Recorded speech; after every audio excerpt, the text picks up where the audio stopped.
Hello students, আজকে আমরা class 6-এ 8 চ্যাপ্টারটা অর্থাৎ হিউম্যান বডি বা মানুষের শরীর নিয়ে আলোচনা করব। কেমন? আচ্ছা, প্রথমেই বলি, দেখো এটা হচ্ছে একটা লাইফ সায়েন্সের চ্যাপ্টার এবং যথেষ্ট পরিমাণে কঠিন। ক্লাস 6-এর জন্য তো যথেষ্টই কঠিন, কারণ এটা এখনও সেভাবে বোঝার বয়স তোমাদের হয়নি। তাও যেহেতু আমাদের সিলেবাসে আছে, অবশ্যই আমাদেরকে সেটা জানতে হবে, পড়তে হবে এবং ভালো করে বুঝতেও হবে। কেমন? আচ্ছা দেখো, তো এটা হচ্ছে আজকে আমরা প্রথমেই যেটা শুরু করব সেটা তোমাদের চ্যাপ্টারটা খুললেই দেখতে পাবে হৃৎপিণ্ড নিয়ে লেখা আছে। এবার হৃৎপিণ্ডটা কি সেটা জানার আগে তুমি কতগুলো বিষয়কে আগে ক্লিয়ার করো। দেখো, আমরা কি জানি, একটা গোটা যে বাড়ি তৈরি হয়, একটা বাড়ি তৈরি হওয়ার পিছনে কিন্তু একটা ইটের ভূমিকা ভীষণ গুরুত্বপূর্ণ, তাই কি না? একটা ইট যদি না থাকে তাহলে কিন্তু কখনোই বাড়ি তৈরি হতে পারে না। ইটগুলোকে সুসজ্জিতভাবে স্তরে স্তরে সাজানো হয়, তারপর সেগুলোকে সিমেন্ট দিয়ে প্লাস্টার করা হয়, তারপর ধীরে ধীরে আলটিমেটলি একটা বাড়ির কাঠামো কিন্তু তৈরি হয়, তাই না? কাজে ওই ইটটা যদি না থাকে তাহলে একটা বাড়ি তৈরি হওয়া, মানে একটা দালান বাড়ি বা দোতলা বাড়ি তৈরি হওয়া কিন্তু যথেষ্ট পরিমাণে সমস্যা। ঠিক তেমনি মনে রাখো যে আমরা যে জীবদেহ, আমাদের জীবদেহ না অসংখ্য ক্ষুদ্র ক্ষুদ্র কিছু কিছু একক দ্বারা গঠিত, ইউনিট বা একক দ্বারা গঠিত। কেমন? সেই ক্ষুদ্র ক্ষুদ্র ইউনিটগুলোকে কি বলা হয় বলতো? সেগুলোকে বলা হবে তোমার কোষ। কোষ বলা হয়, বা ইংরেজিতে বললে সেটাকে বলা হচ্ছে সেল। এবার এই সেল দিয়ে গোটা আমাদের জীবদেহ কিন্তু তৈরি হয়। এই সেল অনেক অনেক অনেক সংখ্যক থাকে আমাদের একটা জীবদেহ তৈরি হওয়ার পেছনে। কেমন? আচ্ছা, তো এই কোষগুলো যখন মানে অ্যাকচুয়ালি তুমি যখন মাতৃগর্ভে ছিলে, যখন আমরা মাদার্স উম্বের মধ্যে ছিলাম, তখন সেই একটা মাত্র কোষ থেকেই আমরা কিন্তু আমাদের পথ চলাটাকে শুরু করেছিলাম। এবার সেই একটা কোষ ধীরে ধীরে বিভাজনের মাধ্যমে আরো অনেকগুলো নতুন নতুন কোষের কিন্তু সৃষ্টি করে, এবং কোষ থেকে অনেকগুলো সমজাতীয় কোষ যখন একটা পার্টিকুলার কাজ যখন করেছিল, তখন সেই কোষ থেকে তৈরি হয়েছিল কি? তৈরি হয়েছিল কলা। এটাকে কিন্তু আবার খাওয়ার কলাকেও ভেবো না, এটাকে বলা হচ্ছে টিস্যু। ঠিক আছে? সেলের অ্যাগ্রিগেশন, সেটাকে বলা হচ্ছে টিস্যু বা এদিক থেকে কলা। ঠিক আছে? ঠিক তেমনি অনেকগুলো কলা মিলে তৈরি হয়েছিল কি? অঙ্গ। অনেকগুলো কলা মিলে তৈরি হয়েছিল অঙ্গ, যেটাকে আমরা বলে থাকবো অর্গান। ঠিক আছে? অর্গান বলতে কোনগুলোকে বোঝায়? যেমন ধরো আমাদের হৃৎপিণ্ড হচ্ছে একটা অঙ্গ, আবার ধরো আমাদের ফুসফুস হচ্ছে একটা অঙ্গ, আমাদের পাকস্থলী একটা অঙ্গ, এরকম বিভিন্ন বিভিন্ন অঙ্গগুলো তৈরি হয়েছিল। এবার সেই অঙ্গগুলো যখন একত্রিত হয়েছিল তখন, এবং একটা পার্টিকুলার কাজ যখন তারা করেছিল, তখন তৈরি হয়েছিল কি না সিস্টেম, বা যেটাকে বলে থাকবো আমরা তন্ত্র। গঠিত হয়েছিল কি? তন্ত্র, যেটাকে আমরা বলে থাকবো সিস্টেম। ঠিক আছে? এবং সেই সিস্টেমগুলো আবার ইউনাইটেড হয়ে আলটিমেটলি তৈরি হয়েছিল কি? গোটা একটা বডি বা জীবদেহ, বা গোটা একটা বডি বা জীবদেহ কিন্তু মূলত তৈরি হয়েছিল। এটা হচ্ছে হোল বডি আমরা বলতে পারি। ঠিক আছে? তাহলে দেখো, এখানে যদি কোষটা না থাকতো তাহলে কোনোভাবেই কিন্তু জীবদেহ গঠিত হতে পারতো না, কারণ কোষটাই হচ্ছে বেসিক ইউনিট। ঠিক তেমনি একটা মাত্র কোষ থেকে আমরা চলাটা শুরু করেছিলাম। কেমন? তো এই স্তরগুলো অতিক্রম করে করে ধীরে ধীরে আমাদের কিন্তু জীবদেহ গঠিত হয়েছে। তো আজকে আমরা মানে এই যে তন্ত্রের কথা আমরা বলছি, এরকম অনেকগুলো তন্ত্র রয়েছে যেগুলোর মারফত আমাদের জীবদেহে নানা রকমের কাজগুলো আমরা করে থাকি। যেমন ধরো আমাদের শ্বাসতন্ত্রের মাধ্যমে আমরা কি করব? পরিবেশের সাথে আমাদের মধ্যে একটা শ্বাসবায়ুর আদান প্রদান ঘটবে। আবার ধরো পরিপাক তন্ত্র, যার মাধ্যমে কি করব? আমরা খাদ্যবস্তুগুলোকে গ্রহণ করব, সেই গ্রহণগুলোকে ধীরে ধীরে পরিপাক করব এবং আলটিমেটলি আমাদের শক্তি উৎপাদন যেগুলো করে থাকবে, তাই তো? আবার ধরো তুমি এই রক্ত সংবহন তন্ত্র, সেই রক্ত সংবহন তন্ত্র কাকে বলবে? যার মাধ্যমে হচ্ছে আমরা আমাদের বিভিন্ন রক্তগুলোকে শরীরের বিভিন্ন প্রান্তের মধ্যে পৌঁছে দিতে পারবো। তারপরে ধরো রেচন তন্ত্র, যার মাধ্যমে আমরা আমাদের শরীরে উৎপন্ন যে বর্জ্য পদার্থগুলো, মল মূত্র ঘর্ম, এই অংশগুলো আমরা শরীর থেকে বাইরে বের করে দিতে পারবো। তো এরকম অনেক অনেক তন্ত্র রয়েছে জীবদেহের মধ্যে, অনেক তন্ত্রের সমন্বয়ে জীবদেহ কিন্তু গঠিত হয়। তো আজকে তোমাদের সিলেবাসের মধ্যে মেইনলি যেটা মানে এই হৃৎপিণ্ডটা যার মধ্যে পড়বে সেটা হচ্ছে রক্ত সংবহন তন্ত্র বা ব্লাড সার্কুলেটরি সিস্টেম। কি বললাম আমি? রক্ত সংবহন তন্ত্র, বা যেটাকে আমরা বলে থাকবো ব্লাড সার্কুলেটরি সিস্টেম। আমি এটাকে মুছে দিচ্ছি, মুছে দিতে হলে লিখলাম। আমরা যেটা নিয়ে আজকে আলোচনা করব সেটা হচ্ছে রক্ত সংবহন তন্ত্র। রক্ত সংবহন তন্ত্র, বা যেটাকে আমরা বলে থাকবো ব্লাড সার্কুলেটরি সিস্টেম, বা সেটাকে হচ্ছে আমরা হৃদ রক্তবাহ তন্ত্র বলতে পারি, মানে কার্ডিও ভাস্কুলার সিস্টেম, যেটা ইচ্ছে আমরা বলতে পারি। তাহলে আমরা অ্যাকচুয়ালি বলতে পারি কি না ব্লাড সার্কুলেটরি সিস্টেম। ধরো সার্কুলেটরি সিস্টেম আমরা এটাকে বলে থাকবো। ঠিক আছে? আচ্ছা, তো এই রক্ত সংবহন তন্ত্র কাকে বলছে? দেখো, রক্ত সংবহনে সাহায্যকারী অঙ্গগুলো মিলিতভাবে যে তন্ত্র গঠন করে, রক্ত সংবহনে সাহায্যকারী অঙ্গগুলো মিলিতভাবে যে তন্ত্র গঠন করে, সেটাকে আমরা বলে থাকবো রক্ত সংবহন তন্ত্র। এবং যার মাধ্যমে কি হবে? রক্ত দেহের বিভিন্ন স্থানে ছড়িয়ে পড়বে, সেটাই হচ্ছে রক্ত সংবহন তন্ত্র। তো এই রক্ত সংবহন তন্ত্র না মূলত দুটো অংশ দ্বারা গঠিত। কি কি দুটো অংশ? একটাকে বলা হচ্ছে মানে অ্যাকচুয়ালি তিনটা বলা ভালো হয়, মানে মেন ধরো একটা হচ্ছে হৃৎপিণ্ড আরেকটাকে বলবো হচ্ছে আমরা রক্তবাহ। হৃৎপিণ্ড আরেকটা হচ্ছে রক্তবাহ। তো রক্তবাহ তন্ত্রের অন্তর্গত অবশ্যই রক্তটাও কিন্তু, কেমন? তো রক্তটাকে আমরা এখানে এখন আলোচনা করছি না, আমরা মেইনলি আজকে হৃৎপিণ্ড এবং রক্তবাহ এই দুটো কোশ্চেন নিয়ে আলোচনা করব। তাহলে বললাম অলরেডি একটা মানে রক্ত সংবহনতন্ত্র দুটো অংশ দ্বারা গঠিত, একটাকে আমরা বলছি কি হৃৎপিণ্ড, আরেকটাকে আমরা বলছি কি রক্তবাহ, তাই তো? এবং এই রক্তবাহ আবার তিন ধরনের হয়ে থাকে। কি কি তিন ধরনের? একটাকে বলা হচ্ছে শিরা, এই যে লিখেই দিয়েছি আমি, দেখো একটাকে শিরা বলবো, একটাকে আমি ধমনী বা আর্টারি বলবো, আরেকটাকে আমরা বলবো হচ্ছে রক্তজালক বা ব্লাড ক্যাপিলারি। রক্তজালক বা ব্লাড ক্যাপিলারি, এই তিন ধরনের রক্তবাহ আমরা মূলত দেখতে পাই, ঠিক আছে? আচ্ছা, এবার আমরা একটু জানবো যে আমাদের এই হৃৎপিণ্ডটা অ্যাকচুয়ালি ঠিক কোন জায়গার মধ্যে অবস্থান করছে। দেখো এমনি নিজের দিকে চিন্তা করবে, তোমার এই যে বডিটা না, মানে এটা তো আমরা বাইরের দিকের অংশ, তাই না? এবার ঠিক এই জায়গাটার মধ্যে, বুকের ঠিক এই জায়গাটার মধ্যে আমাদের হচ্ছে দুটো ফুসফুস অবস্থান করছে, মানে এখানে একটা ফুসফুস, এখানে একটা ফুসফুস, দুটো ফুসফুস অবস্থান করছে। এবং যে দুটো ফুসফুস পাঁজর দ্বারা তারা হচ্ছে প্রোটেক্টেড হয়ে আছে, পাঁজর এবং পেশি দ্বারা তারা কি রয়েছে না প্রোটেক্টেড হয়ে আছে, কেমন? তাহলে এই জায়গার মধ্যে হচ্ছে আমাদের মূলত দুটো ফুসফুস। এবার দুটো ফুসফুসের ঠিক মাঝখানে সামান্য বাদিক ঘেঁষে অনেকটা তির্যক ভাবে হৃৎপিণ্ডটা অবস্থান করছে। আমি কি বললাম? দুটো ফুসফুসের ঠিক মাঝখানে বাদিক ঘেঁষে তির্যক ভাবে অবস্থান করে হচ্ছে আমাদের হৃৎপিণ্ডটা, ঠিক আছে? তাহলে মানব হৃৎপিণ্ডের অবস্থান দুটো ফুসফুসের মাঝখানে বাদিক ঘেঁষে তির্যক ভাবে অবস্থান করছে। এবার আকৃতিটা কিরকম? ধরো এই যে আমরা একটা মুঠো করলাম, এই মুঠো করলে হচ্ছে মোটামুটি যেরকম হবে আমাদের হার্টের আকৃতিও কম বেশি সেটাই, ঠিক আছে? অলমোস্ট ধরো 12 সেন্টিমিটারের মতো বলে, যারা হচ্ছে প্রাপ্তবয়স্ক মানুষের ক্ষেত্রে এই হৃৎপিণ্ডের ওজন প্রায় এই মোটামুটি ভাবে হচ্ছে 12 সেন্টিমিটারের মতো এর দৈর্ঘ্যটা হবে, কেমন? আর এদিক থেকে এর যদি হচ্ছে আমরা এমনি ওয়েটটা সাধারণ অর্থে বলি, ওয়েট হচ্ছে তোমার ধরো 280 থেকে 340 গ্রামের মতো। এটা হচ্ছে মনে করো মেল, মানে হচ্ছে পুরুষ মানুষদের ক্ষেত্রে 280 থেকে 340 গ্রামের মতো। আর মহিলাদের ক্ষেত্রে ওজনটা একটু কম হয়, সেটা হচ্ছে ধরা হয় 230 থেকে 280 গ্রামের মতো ওজনটাকে ধরা হয় হৃৎপিণ্ডের ওজন, ঠিক আছে? তাহলে পুরুষদের ক্ষেত্রে সেটা 280 থেকে 340 গ্রামের মতো, আর মহিলাদের ক্ষেত্রে 230 থেকে 280 গ্রামের মতো তাদের ওয়েটটা নর্মাল অর্থে হয়ে থাকবে, ঠিক আছে? তাহলে এটা গেল হৃৎপিণ্ড সম্পর্কে একটা বেসিক ধারণা। আর হৃৎপিণ্ডের আকৃতিটা কি? অনেকটা হচ্ছে শঙ্কু আকৃতি বা শাঙ্কবাকার আকৃতির আমরা বলে থাকি। শাঙ্কবাকার বা শঙ্কু আকৃতির আমরা মূলত হৃৎপিণ্ডটার আকৃতি বলে থাকবো, ঠিক আছে? আচ্ছা, আর এদিক থেকে এটার অবস্থানটা তাহলে বুঝলাম। তাহলে হৃৎপিণ্ডের অবস্থান আমরা বুঝলাম, আমরা হৃৎপিণ্ডের যেটা হচ্ছে ওজনটা সেটা আমরা মোটামুটি বুঝলাম। ওজন বলছি আমি, এটাকে ভর বলা বেটার হয়, সেই ভরটাকে আমরা জানলাম। এবং তার ঠিক দৈর্ঘ্যটা কত সেটাও আমরা জানলাম, প্রায় এক মুষ্টির সমান, প্রায় দিক থেকে হচ্ছে আমরা সেটাকে বলতে পারি 12 সেন্টিমিটারের কাছাকাছি। ওকে, তাহলে এটা হচ্ছে হৃৎপিণ্ড। এবার প্রশ্ন আসে যে এই হৃৎপিণ্ডটা অ্যাকচুয়ালি কি? হৃৎপিণ্ড বলা হয় রক্ত সংবহন তন্ত্র বা ব্লাড সার্কুলেটরি সিস্টেমের অন্তর্গত যে অঙ্গটা অনবরত একটা নির্দিষ্ট ওয়েতে ছন্দবদ্ধ গতিতে স্পন্দিত হয়ে সারা দেহে রক্ত সঞ্চালন ঘটাবে, সেটাকে আমরা বলে থাকবো হৃৎপিণ্ড। আবার বলছি, রক্ত সংবহন তন্ত্রের অন্তর্গত যে অঙ্গ অনবরত ছান্দিক গতিতে স্পন্দিত হয়ে সারা শরীরে রক্ত সংবহন ঘটায়, সেটাকে আমরা বলে থাকবো কি না তোমার হৃৎপিণ্ড, কেমন? আচ্ছা, এবার না আমরা একটা হৃৎপিণ্ডকে দেখে নেব, সেই হৃৎপিণ্ড কি কি দ্বারা গঠিত। আমি অলরেডি বোর্ডের হচ্ছে একটা স্ট্রাকচার আঁকিয়ে রেখেছি। ধরো এই যে স্ট্রাকচারটা আমরা দেখতে পাচ্ছি, এটা হৃৎপিণ্ডটাকে যদি আমরা লম্বালম্বি ভাবে কেটে দিই, তাহলে ঠিক কিরকম দেখতে লাগবে, মানে ভেতরটা সেটা মানে কি, তুমি চিন্তা করো জাস্ট একটা গোল বল, সেই গোল বলটাকে জাস্ট আমি মাঝখান দিয়ে এইভাবে চিড়ে দিলাম, তাহলে চিড়ে দিলে ভেতরের দিকে আমরা কি দেখতে পাবো, সেই অংশটাই দেখানো হয়েছে এখানে, কেমন? আচ্ছা দেখো, তার আগে হচ্ছে আমি এখানে হচ্ছে একটা সিঙ্গেল চিত্র আঁকিয়ে রেখেছি।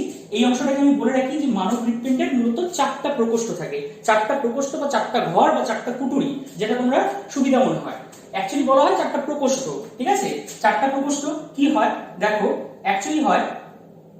আচ্ছা, আরেকটা জিনিস তোমাদেরকে আমি বলে রাখি, দেখো তোমরা যখন ছবির দিকে দেখছো, ছবির দিকে দেখলে তোমার এটা হয়ে হচ্ছে বাম হাত আর এটা হয়ে হচ্ছে ডান হাত, মানে আমি যখন এমনি নর্মাল, তাই না?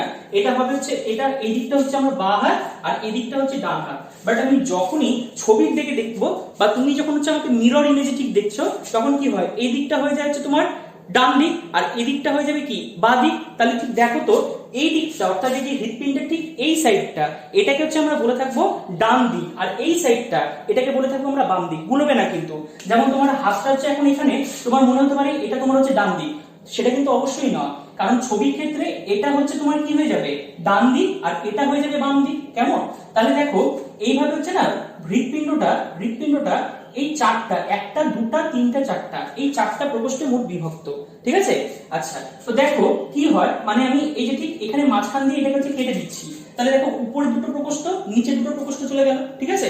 তাহলে এই যে এই প্রকোষ্ঠটা উপরের দিকের যে প্রকোষ্ঠ সেটাকে বলা হবে অলিন্দ, উপরের দিকের যে প্রকোষ্ঠগুলো সেগুলোকে আমরা বলবো অলিন্দ, আর নিচের দিকের যে প্রকোষ্ঠ সেটাকে আমরা বলবো নিলয়। তাহলে উপরের দিকে দুটো অলিন্দ রয়েছে আর নিচের দিকে দুটো নিলয় রয়েছে। তাহলে এই অংশটা যেহেতু ডান দিকে রয়েছে তাই জন্য এটাকে বলবো আমরা ডান অলিন্দ, আর এই দিকের অংশটা যেহেতু ডান দিকে রয়েছে আর নিচের অংশ নিলয়, তাহলে এটাকে আমরা বলবো ডান নিলয়। আবার ঠিক একইভাবে এটা হচ্ছে বাম অলিন্দ, এটাকে বলবো হচ্ছে আমরা বাম নিলয়। তাহলে দেখো এই ছবিটার মধ্যে মূলত দেখানো হয়েছে যেটা, এই যে ঠিক এই অংশটা, এই যে চেম্বারটা, এখানে যে গোটা চেম্বারটা, এই চেম্বারটাকে আমরা বলবো কি ডান অলিন্দ, আর এই দিকের যে চেম্বারটা এটাকে বলবো হচ্ছে কি বাম অলিন্দ, আর এই দিকের যে চেম্বারটা এটাকে বলবো ডান নিলয়, এই দিকের যে অংশটা সেটাকে বলবো হচ্ছে আমরা কি বাম নিলয়। কেমন? বোঝা গেল? আচ্ছা, এবার দেখো এখানে দেখতে পাচ্ছি আমরা একটা অংশ, আবার এখানে একটা অংশ, মানে হিসাব মতো দেখলে এই ডান অলিন্দের সাথে দুটো এরকম অংশ শিরার মতো অংশ যুক্ত রয়েছে। এই শিরা দুটোকে আমরা কি বলবো? যেটা উপরে অবস্থান করছে সেটাকে আমরা বলে থাকবো ঊর্ধ্ব মহাশিরা, যেটা উপরের দিকে অবস্থান করছে এই যে এটা, সেটাকে বলবো আমরা ঊর্ধ্ব মহাশিরা বা ইংরেজিতে বললে সুপেরিয়র ভেনা কেভা, আর যেটা নিচের দিকে অবস্থান করছে সেটাকে আমরা বলে থাকবো নিম্ন মহাশিরা বা সেটাকে আমরা বলে থাকি ইনফেরিয়র ভেনা কেভা। কেমন? আচ্ছা, তাহলে ডান অলিন্দের সাথে সুপেরিয়র ভেনা কেভা আর ইনফেরিয়র ভেনা কেভা অর্থাৎ ঊর্ধ্ব মহাশিরা নিম্ন মহাশিরা অবস্থানরত। আচ্ছা, অলিন্দের ইংরেজি নাম হচ্ছে, যেহেতু ডান সাইডে রয়েছে তাই জন্য নামটা রাইট, আর অলিন্দের ইংরেজি নাম হচ্ছে অরিকেল, তাই জন্য এই সাইডটাকে কি বলবো? Right oracle. এটাকে বলবো হচ্ছে আমরা রাইট ভেন্ট্রিকল, এটাকে আমরা বলবো হচ্ছে লেফট অরিকেল, এই অংশটাকে আমরা বলবো লেফট ভেন্ট্রিকল। ঠিক আছে? আচ্ছা, এবার দেখো এই যে অলিন্দ থেকে এই যে এই অলিন্দ আর নিলয়ের না ঠিক মাঝখানে সেপারেশনের জন্য বা আলাদা করার জন্য এখানে না একটা একমুখী দরজা রয়েছে, একমুখী দরজাগুলো রয়েছে যেগুলোকে আমরা বলে থাকবো কপাটিকা। আমি কিছুক্ষণ পরে আসছি সেই কপাটিকার কাজ কি। অর্থাৎ ছবিতে এখানে দেখো এইটা আর এটা তিনটা রয়েছে, আবার এখানে দেখো একটা দুটা এরকম দুটো রয়েছে। তাহলে এইটা বা এই থেকে এটা বলো বা এখানে গোল চিহ্ন, এই যে গোল চিহ্ন এগুলো সব রয়েছে, এগুলো প্রত্যেকটা একটা একটা করে কি না কপাটিকা। কপাটিকা কি? কপাটিকা মানে আপাতত মনে রাখো একমুখী দরজা, যেটা রক্তকে একটা দিকে যেতে সাহায্য করবে, অন্যদিকে ফিরে আসতে বাধা প্রদান করবে। ঠিক আছে? আচ্ছা, আবার দেখো এই যে দেখতে পাচ্ছ অংশটা, এই অংশটাকে আমরা বলে থাকবো মহাধমনী বা এটাকে বলবো অ্যাওর্টা, মহাধমনী বা অ্যাওর্টা। এই অংশটা যেটা দেখতে পাচ্ছি এটাকে আমরা বলে থাকবো ফুসফুসীয় ধমনী বা পালমোনারি আর্টারি, ফুসফুসীয় ধমনী বা পালমোনারি আর্টারি। আর এইখানে দেখতে পাচ্ছি একটা দুটা তিনটা চারটা অংশ, এটাকে হচ্ছে আমরা বলে থাকবো ফুসফুসীয় শিরা বা যেটাকে বলে থাকবো পালমোনারি ভেইন। ফুসফুস মানে রিলেটেড টু পালমোনারি, আর শিরা হলে সেই জায়গায় হবে ভেইন, আর ধমনী হলে সেই জায়গায় হয়ে যাবে কি তোমার আর্টারি। ঠিক আছে? আর যেটা হচ্ছে আমরা বললাম কপাটিকার যখন গল্প আসবে তখন সেটাকে আমরা বলে থাকবো ভালভ। কি বলে থাকবো? ভালভ। ওকে?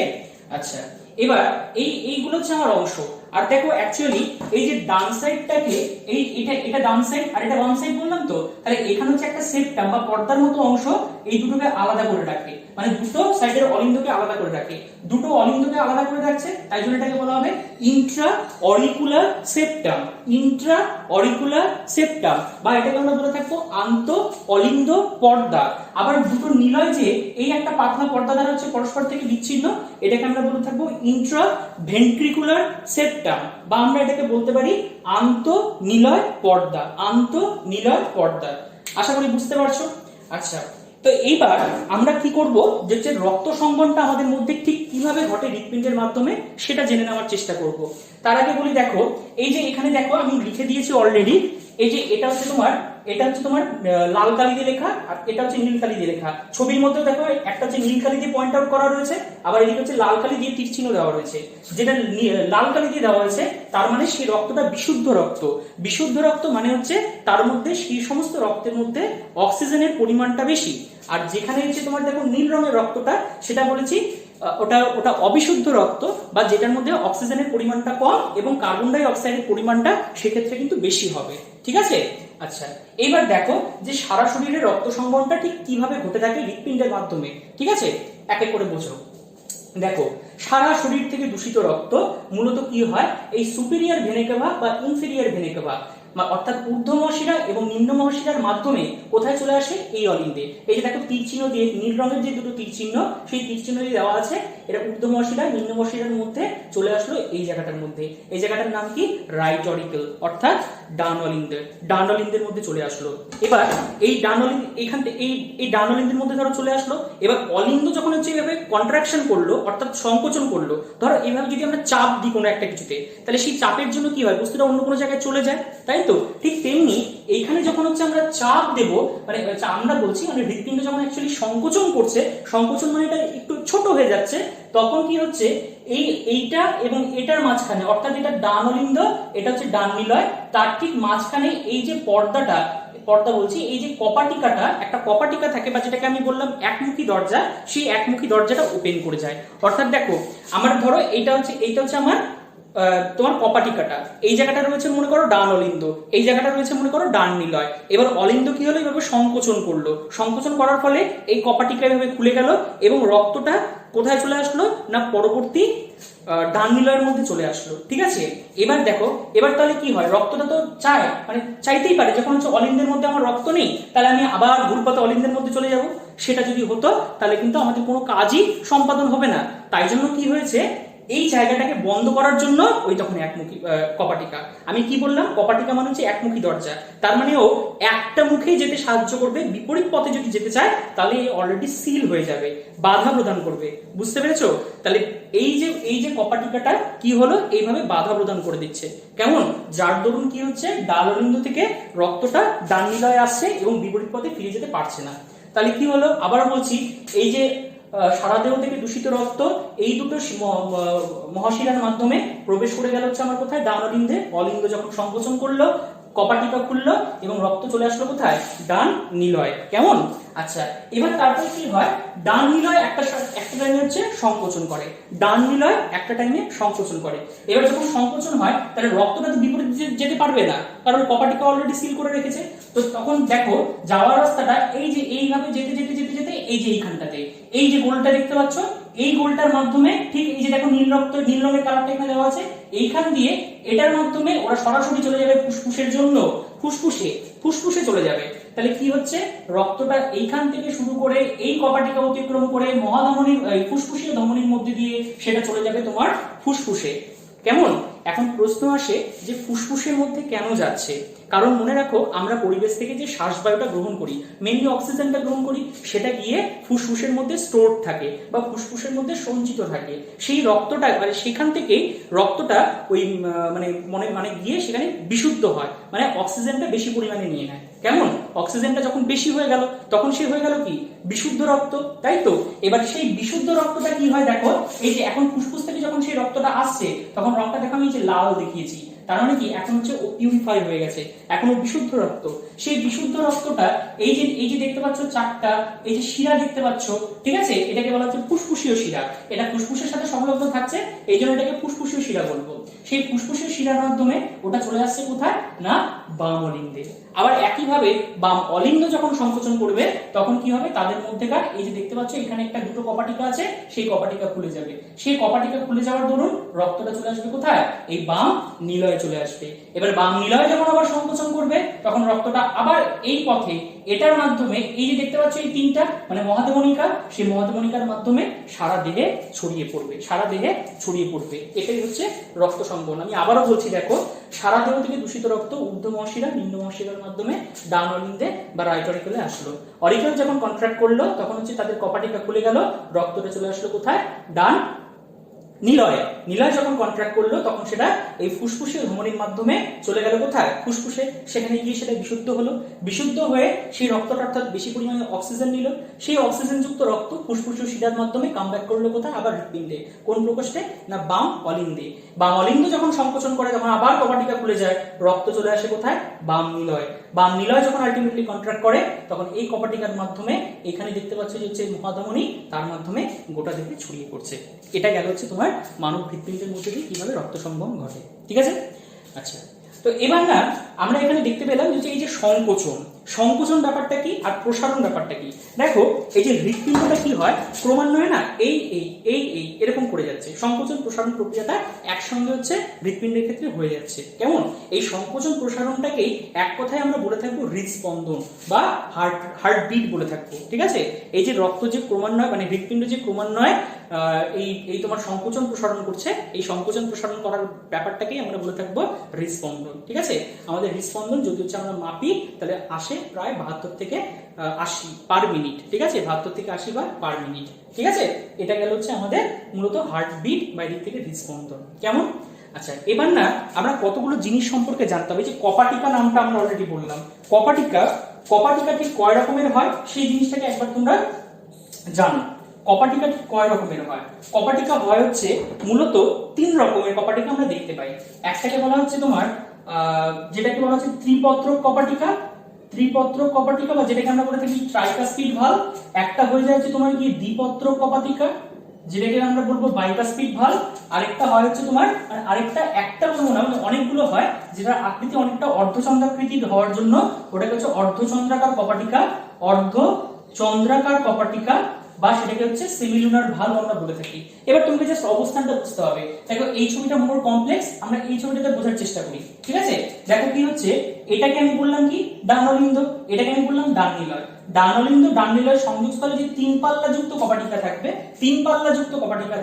সেটাকে আমরা বলে থাকবো কি না ত্রিপত্রক কপাটিকা। 3 পাল্লা মানে এই যে দেখো এইটা যদি হচ্ছে কপাটিকাকে যদি আমরা কেটে দিয়ে দেখি তাহলে দেখা যাবে তার এই যে এটা একটা দুটা তিনটা, এই 3টা পাল্লা, মানে 3টা পাল্লা এইভাবে পড়ে যাবে। পাল্লা বলতে কোনটাকে বোঝায়? দরজার পাল্লা ঠিক যেরকম হয়, এটা দরজার পাল্লা ভেবো না, এটা হচ্ছে পেশি নির্মিত একটা সংগঠন যেটা এইভাবে খুলে যাচ্ছে। তখন আবার কি হবে, রক্ত এর মাঝখান দিয়ে বেরিয়ে যাবে। ঠিক আছে? আচ্ছা, আর দ্বিপত্রক কপাটিকা কোনটা? দেখো এইটা যদি হচ্ছে কপাটিকা হয়, এদের মাঝখানে দুটো পাল্লা আছে, এটা হচ্ছে দ্বিপত্রক কপাটিকা। অর্থাৎ কি হচ্ছে, দেখো এই যে এটা আমি বললাম অলরেডি, এই যে ডানলিন্দ আর এদিক থেকে হচ্ছে ডাননিলয়, তাই তো? এর সংযোগস্থলে যে কপাটিকা থাকবে সেটা হচ্ছে ত্রিপত্রক কপাটিকা।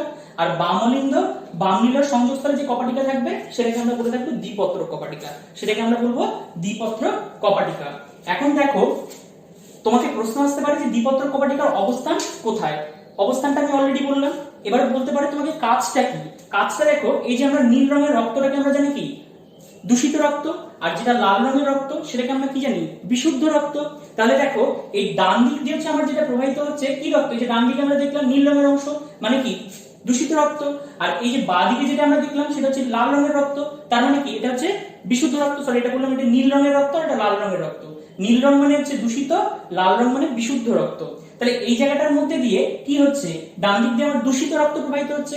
তাই জন্য বলছি দূষিত রক্তকে ডানলিন্দ থেকে ডাননিলয় যেতে সাহায্য করে, কিন্তু বিপরীত পথে ফিরে যেতে বাধা দেয়। এটা কার কাজ? ত্রিপত্রক কপাটিকা। আর দ্বিপত্রক কপাটিকার কাজ কি? বিশুদ্ধ রক্তকে বামলিন্দ থেকে বামনিলয় আসতে সাহায্য করে, কিন্তু বিপরীত পথে যেতে কি করে না বাধা প্রদান করে। এটা হচ্ছে কার কাজ? না তোমার দ্বিপত্রক কপাটিকার কাজ। এবার কি হচ্ছে নেক্সট, ধরো অর্ধচন্দ্রাকার কপাটিকা। অর্ধচন্দ্রাকার কপাটিকা কোথায় যাচ্ছে? এই যে দেখো এখানে একটা গোল বলের মতো সংগঠন দিয়েছি, আবার এখানে একটা গোল বলের মতো সংগঠন দিয়েছি। এই দুটো অংশকে আমরা বলে থাকবো কি অর্ধচন্দ্রাকার কপাটিকা। অ্যাকচুয়ালি কি হয় জানো তো, এটাকে বলা হচ্ছে আমাদের কি ডাননিলয়, আর এটাকে বলা হচ্ছে আমাদের কি ফুসফুসীয় ধমনী। আমি বললাম রক্তটা এখান থেকে এইখানে যায়, তাহলে তোমাকে বুঝতে হবে কি এই বামনিলয়, এই ডাননিলয় এবং ফুসফুসীয় ধমনীর সংযোগস্থলে যে অর্ধচন্দ্রাকার কপাটিকা থাকে, ডাননিলয় এবং ফুসফুসীয় ধমনীর সংযোগস্থলে যে অর্ধচন্দ্রাকার কপাটিকা থাকে সেটা হচ্ছে এক ধরনের অর্ধচন্দ্রাকার কপাটিকা। আবার এদিক থেকে বামনিলয়, আবার এদিক থেকে মহাধমনী, বামনিলয় মহাধমনীর সংযোগস্থলে যে একটা অর্ধচন্দ্রাকার কপাটিকা থাকে। এগুলোর নাম রয়েছে, নামগুলো আমি বললাম না। ঠিক আছে? এখন তোমাদেরকে বললাম না, তোমাদের না জানলেও চলবে। তাহলে অর্ধচন্দ্রাকার কপাটিকার অবস্থান কোথায়? একটা হচ্ছে তোমার ডাননিলয় আর এদিক থেকে ফুসফুসীয় ধমনীর সংযোগস্থলে, আর একটা হচ্ছে বামনিলয় এবং মহাধমনীর সংযোগস্থলে। এই জায়গার মধ্যে আমার মূলত অবস্থান করে কোনটা? মূলত তোমার কিন্তু এই অর্ধচন্দ্রাকার কপাটিকাগুলো অবস্থান করে। আর মনে রাখবে এই যে তোমার যে আমাদের যে হৃৎপিণ্ডের যে একদম ডান দিকটা সেটা পরিবহন করে হচ্ছে তোমার দূষিত রক্ত, এবং বাম দিকটা সেটা সেটা হচ্ছে তোমার পরিবহন করে বিশুদ্ধ রক্ত। ঠিক আছে? তাহলে এটা গেল হচ্ছে দূষিত রক্ত এবং বিশুদ্ধ রক্ত, এবং এটা নিয়ে সবই মিলে গেল তোমার হচ্ছে হৃৎপিণ্ড। এইটুকু তোমাদের সিলেবাসে রয়েছে। আচ্ছা, এবার বলে থাকি এই হৃৎপিণ্ডে না অসংখ্য সমস্যা রয়েছে। সমস্যা কি হয়, ধরো আমি বললাম যে এই যে রক্তগুলো মানে ডান দিক আর বাম দিকটা হচ্ছে কতগুলো পর্দা দ্বারা আলাদা রয়েছে। অলিন্দগুলো হচ্ছে অলিন্দ পর্দা, নিলয়গুলো নিলয় পর্দা দ্বারা সেপারেট থাকে, আলাদা থাকে, তাই তো। কখনো কখনো কি হয়, ধরো এই অলিন্দ পর্দা বা নিলয় পর্দাতে যদি কোনো কারণে ছেদ লক্ষ্য করা যায়, যদি কোনো কারণে ছেদ লক্ষ্য করা যায় বা ছিদ্র লক্ষ্য করা যায়, তাহলে কি হবে, দু প্রকার রক্তের মিশ্রণ ঘটে যাবে। তাহলে সেই অর্থে কখনো কখনো কি হয় যে অনেক অক্সিজেনের ঘাটতি শরীরের মধ্যে দেখা যায় এবং শরীর কিন্তু স্বাভাবিকভাবে ঠিকঠাক থাকবে না বা শরীরের ক্রিয়াকলাপগুলো ঠিকমতো ভাবে পরিচালনা হবে না। আবার ধরো কখনো কখনো হার্ট অ্যাটাক বা এদিক থেকে হচ্ছে তোমার ধরো যেটা নাম শুনেছো হার্ট ফেলিয়ার, হ্যাঁ, এই ধরনের সমস্যাগুলো কিন্তু হৃৎপিণ্ডের সঙ্গে ওতপ্রোতভাবে জড়িত। কাজে মানে আমাদের হৃৎপিণ্ড মানে আমাদের কিন্তু অনেক সময় নানা সমস্যা জর্জরিত করে থাকে, ঠিক আছে। অথচ এই হৃৎপিণ্ড যদি আমাদের মধ্যে না থাকে, তাহলে আমরা হয়তো ঠিকঠাক মতো ভাবে কাজ করতে পারবো না, ঠিক আছে। এবার একটা টুকরো কথা বলি হৃৎপিণ্ড সম্পর্কে। দেখো এই যে হৃৎপিণ্ডের মধ্যে কি হয়, এই জায়গাটাকে আমরা বললাম নিলয়, তাই তো। আর এটাকে হচ্ছে আমরা বললাম দ্বিপত্র, এটাকে দ্বিপত্রক, এটাকে দ্বিপত্র কপাটিকা। এবার দেখো এই যে নিলয় প্রাচীর, দেখো এটা হচ্ছে নিলয় যদি হয় তাহলে নিলয় প্রাচীর দেখতে পাচ্ছ অসংখ্য খাঁজের মতো অংশ লক্ষ্য করা যায়। এটাকে হচ্ছে আমরা বলে থাকবো কলামনি কার্নি। কি বলে থাকবো? কলামনি কার্নি। এই অংশটাকে অর্থাৎ নিলয় প্রাচীরে যে খাঁজের মতো সংগঠন লক্ষ্য করা যায়, যেটাকে আমরা বলে থাকবো কলামনি কার্নি, ঠিক আছে। আবার নিলয়ে অসংখ্য পেশি এইভাবে অবস্থান করে, অসংখ্য পেশি এইভাবে অবস্থান করবে, সেই পেশিটাকে আমরা বলে থাকবো প্যাপিলারি পেশি। পেশিটাকে আমরা বলে থাকবো প্যাপিলারি পেশি। আর এই যে ত্রিপত্রক আর এই যে দ্বিপত্রক, এই কপাটিকাগুলো কি হয়, কিছু সূক্ষ্ম তন্তুর মাধ্যমে, প্রোটিন নির্মিত কিছু তন্তুর মাধ্যমে নিলয়ের এই প্যাপিলারি পেশি, মানে ধরো এটা প্যাপিলারি পেশি, এগুলো প্যাপিলারি পেশি, আর এদিকে রয়েছে আমার ধরো দ্বিপত্র কপাটিকা, এদিকে রয়েছে আমার ধরো দ্বিপত্র কপাটিকা, এই সাইডে রয়েছে নিলয় প্যাপিলারি পেশি। তাহলে এগুলো কি হবে, কিছু প্রোটিন নির্মিত তন্তুর মাধ্যমে কি হয় না, এই প্যাপিলারি পেশিগুলোর সাথে সংঘবদ্ধ থাকে। তাহলে এই যে তন্তুগুলো, এই তন্তুগুলোকে আমরা কি বলে থাকবো, কর্ডি টেন্ডেনি। কি বলে থাকবো? কর্ডি টেন্ডেনি। কেমন? তাহলে এটা হচ্ছে সামগ্রিকভাবে কিছু কিছু টুকরো টুকরো কথা হৃৎপিণ্ড নিয়ে। এগুলো তোমাদের সাধারণত প্রশ্নের মধ্যে আসবে না, বাট যখন হচ্ছে তোমরা ওই কোশ্চেন ব্যাংকটা সলভ করবে দেখবে তখন তার মধ্যে এই সমস্ত কোশ্চেনগুলো একটু একটু একটু হলেও আসে, ওই জন্য এগুলোকে করিয়ে দেওয়া। আচ্ছা, তো এই গেল সবই মিলে তোমাদের হৃৎপিণ্ড, দেখছে বাইরে তোমাদের সেভাবে কিছু নেই। আচ্ছা, তো এবারে আমরা আসবো রক্তবাহ সম্পর্কে। রক্তবাহ কাকে বলবে? হৃৎপিণ্ডের সাথে সম্পর্কিত বা সম্পর্কযুক্ত বিভিন্ন রক্তবাহের মধ্যে দিয়ে রক্তটা কি হবে, প্রবাহিত হবে, ঠিক আছে। দেখো এখানে আমি অলরেডি আঁকিয়ে দিয়েছি, এখানে একটা লাল রঙের রক্তবাহ দেখিয়েছি, এখানে আবার একটা নীল রঙের রক্তবাহ দেখিয়েছি। কি হচ্ছে দেখো, হৃৎপিণ্ড থেকে উৎপন্ন যে রক্তবাহের মধ্যে দিয়ে সাধারণত বিশুদ্ধ রক্ত প্রবাহিত হয়, তাকে আমরা বলে থাকবো ধমনী বা আর্টারি, ঠিক আছে। আবার এদিক থেকে জালক থেকে, এটাকে বলা হচ্ছে জালক থেকে উৎপন্ন যে রক্তবাহের মধ্যে দিয়ে দূষিত রক্ত আবার হৃৎপিণ্ডের মধ্যে ফিরে আসে, তাকে আমরা বলে থাকবো শিরা। তাহলে শিরা মেইনলি কি করে না, তোমার হচ্ছে দূষিত রক্ত পরিবহন করে, আর ধমনী মেইনলি কি করবে, বিশুদ্ধ রক্ত পরিবহন করবে। তবে কিন্তু এখানে একটা ব্যতিক্রম রয়েছে। ধমনী বলতে ফুসফুসীয় ধমনী, যেটা এই যে দেখো আমি অলরেডি দিয়েছি ফুসফুসীয় ধমনীটাকে নাম দিয়েছি। এই ফুসফুসীয় ধমনীর মধ্যে দিয়ে কিন্তু অবশ্যই এই যে নীল রঙের রক্তটা যাচ্ছে, অর্থাৎ দূষিত রক্তটা যাচ্ছে। আবার এদিক থেকে তোমার হচ্ছে এই যে এখানে যে শিরা দেখতে পাচ্ছ ফুসফুসীয় শিরা, তার মাধ্যমে লাল রঙের রক্তটা আসছে, তার মানে বিশুদ্ধ রক্তটা আসছে। এটা কিন্তু একটা ব্যতিক্রম। তবে ইন জেনারেল ধমনী সবসময় পরিবহন করবে হচ্ছে বিশুদ্ধ রক্ত, মানে বেশি অক্সিজেন যুক্ত রক্ত, আর শিরাটা মেইনলি পরিবহন করবে বেশি কার্বন ডাই অক্সাইড যুক্ত রক্ত, ঠিক আছে। আর এদিক থেকে ধমনী আর শিরার সংযোগস্থলে যে সূক্ষ্ম রক্তবাহগুলো জালকের মতো লক্ষ্য করা যায়, সেটাকে আমরা বলে থাকবো রক্তজালক। তো এই গেল তোমাদের হচ্ছে হৃৎপিণ্ড বা ব্লাড সার্কুলেটরি সিস্টেমের খুব অল্প বিস্তার কিছু কিছু অংশ। পরের যে আমাদের ক্লাসগুলো যে আমরা করব, তার মধ্যে আমরা রক্তটা নিয়ে আলোচনা করব, ঠিক আছে। আশা করি তোমরা বুঝতে পেরেছো। যদি না বুঝে থাকো তাহলে অবশ্যই ফোনের মারফত বা হোয়াটসঅ্যাপের মারফত আমার সাথে যোগাযোগ করে নেবে, এবং এই ছবিটা কিন্তু তোমরা অবশ্যই প্র্যাকটিস করবে। না বুঝতে পারলে আগে আমি রিকমেন্ড করবো তোমাদেরকে ভিডিওটা প্রথম থেকে শেষ পর্যন্ত খুব ভালোভাবে দেখবে, আশা করি অসুবিধা হবে না। কেমন?